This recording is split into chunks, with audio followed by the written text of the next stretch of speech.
Every mining company that is in Sierra Leone today is owned by a foreigner. Every mining company. If it's not the Chinese, it's the American, it's the British.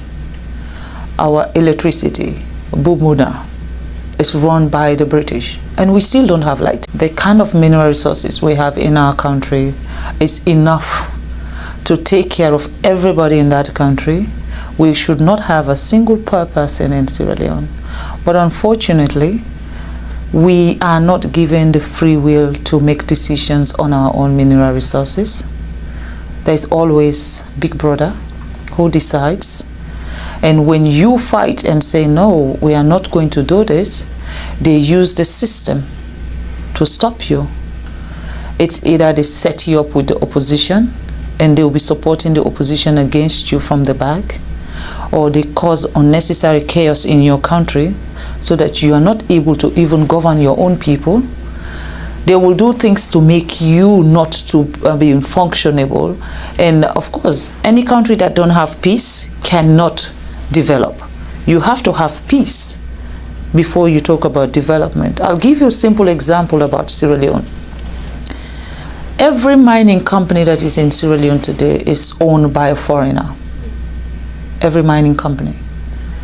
If it's not the Chinese, it's the American, it's the British. Our electricity, Bumuna, is run by the British, and we still don't have light. We're looking for light, electricity.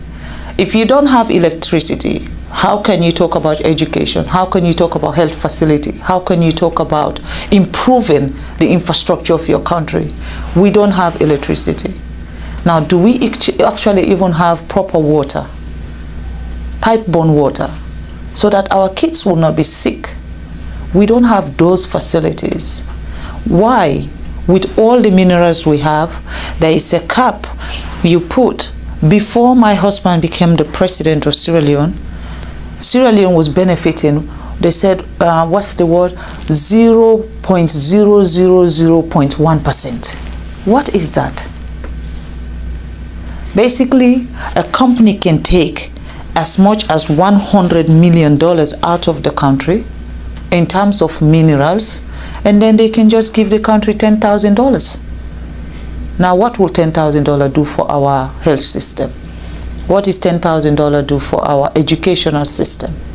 You cannot be coming to our country and take everything that will make us develop, and then you still treat us as inferior people, as if we don't know what we're doing. I think that is wrong. And these are the things I believe that are stopping Africa from progressing. We don't have a say. The sense about us celebrating independence, I don't know why we celebrate independence, because we are not free.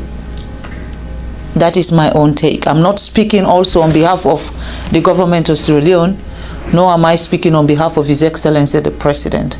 I am speaking as Fatima, as a citizen of a country who believes that things need to change. In Africa, you should not have a leader that is assertive, a leader that knows what his people want, a leader that wants to change what is happening. The moment you have that, it's everyone's target. And then they find reason to slow you down, they find reason to stop you, and they use that system of corruption. They use corrupt people, they use negative people, they use unpatriotic citizens to come after a government who is doing what is right for a system. I think we need to address those issues. Unfortunately, I don't know I'm very good at name calling, but at the moment, I don't know who I should be screaming at. One of the most serious issues I have with the United Nations is the fact that Africa is not part of the Security Council. We're talking about 54 countries, I'm sorry. 54 countries, a whole continent does not have one person representing Africa when it comes to decision making at the Security Council.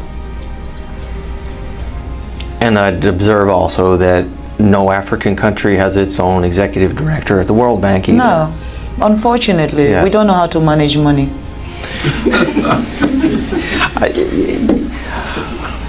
I think I'll have to disagree with you. And what do you want me to say? Because if that is the perception since the beginning of, every time an African come forward for something, that they have to be a decision maker for the world, not just Africa.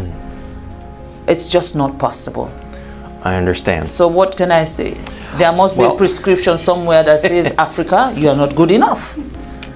Well, it might be revolutionary, but I'm going to say it right here. Africans should be in charge of Africa. I believe that also that Africans' issue can only be enhanced when Africans decide to do that. They should not allow another person to give them a prescription of how Africa should look like or what we need in our Africa, because we know what we need in our Africa. No one will know that better than us. And I think the UN should see Africa as partners. And the United Nations, definitely, you cannot have 7-country veto in everything. When it comes to Africa issue, it is those 7 countries. Who are the countries that are actually exploiting Africa? They're the ones who have the veto power to make decision on anything that has to do with Africa. So for me, I think that is wrong. And that is one thing the president of Sierra Leone has campaigned for. And this year, Sierra Leone is now a non-permanent member at the United Nations. But yet still, we don't have a veto power. But we're there. At least we are getting closer. And in these 2 years, our mission is to get the United Nations to see Africa not as one country. Because that's the mistake they do. When you say I'm from Africa, they say, oh, you're from Nigeria. I said, no, Nigeria is one country in Africa. We have 54 countries in Africa. So see us as a continent that also, what we offer to the world, Europe does not have it. What Africa gives to the world, Europe don't have it, America don't have it, Asia don't have it. Because we are not mining in China, we are not doing any mining in America or mining in Europe. But they're doing it in every part of Africa. Not just Sierra Leone, go to Democratic Republic of Congo, go to Botswana, go to Angola, go everywhere there is mineral resources. It is the West and the Chinese who are there. When you come to Africa, ask me what is it that I want. If you ask me what food do you want to eat, I'll tell you I want to eat rice. But then if you come to Africa and bring me spaghetti and said, I want you to eat spaghetti, that you're imposing on me. With everything that we have in Africa, for all the people or all the organizations or all the companies that are coming to take from us, for once, see us as partners.